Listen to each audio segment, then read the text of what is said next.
The Deeproot Depths is an important place in the game for Fia's questline, and there's only two ways that I know of to get into the Deeproot Depths. The first way is through the Siofra aqueducts, which I'm sure most people already know of.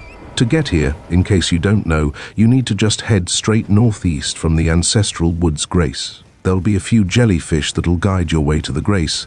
From here, you just need to go down the path and drop down onto the pillar. There'll be a crucible knight here to violate you, and not in the good way.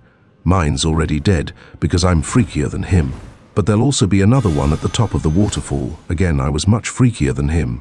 But once you go up the stairs and out into the aqueduct, you need to head to the left and then to the right. You'll see the best boy D, and then up the stairs is the gargoyles boss fight.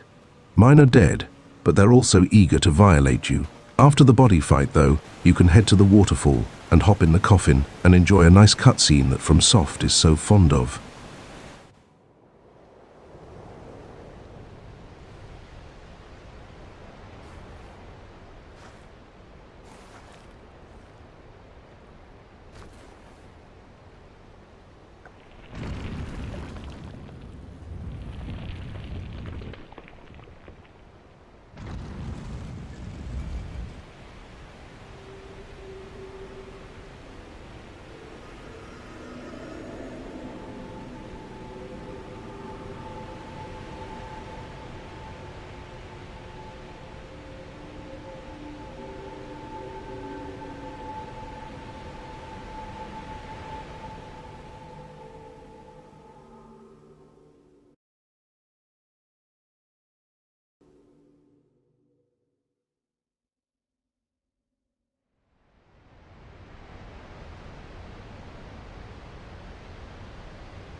And once the cutscene is over, you'll wind up at the Deeproot Depths.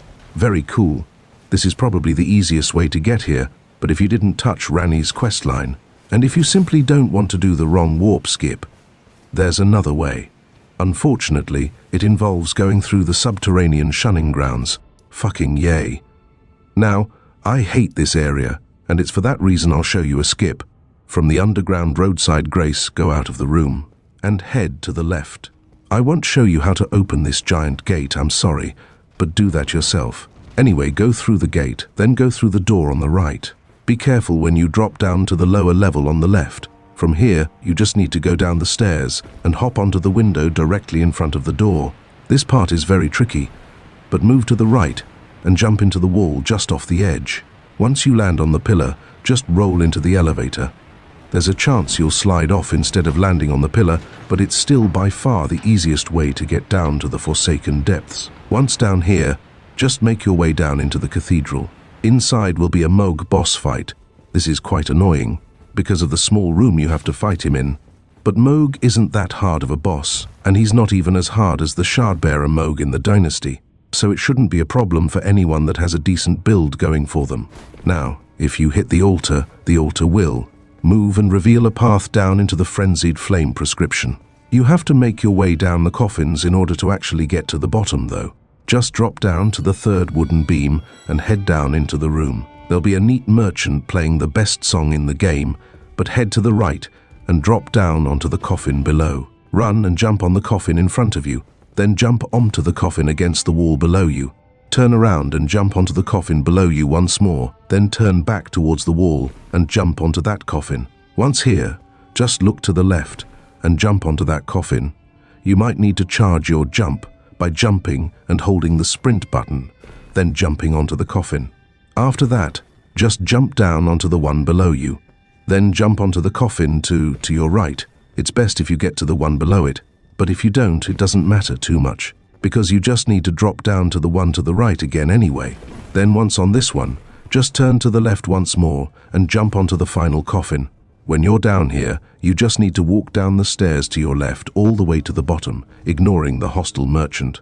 Then just jump off the edge, the ground will break below you, and now you're officially in the Frenzied Flame prescription. This place is amazing, since you can get the Flame of Frenzy down here. But what's really cool about this area is that if you go to the south wall, and on the first outline on the left, if you roll into the wall, it'll disappear. Very cool, an illusionary wall with a rune arc inside. But behind the chest is yet another illusionary wall, and this time it leads to the Deeproot depths, all the way at the top. You have to make your way down the branches to get to the main part of the Deeproot depths. But I'll leave that to you. I'm not doing all of that. So if you watched until this point, then thanks for sticking around. And if you found this video helpful, or maybe even enjoyable, then please consider giving this video a like and subscribing. It would really help out the channel and mean a lot to me. Until next time.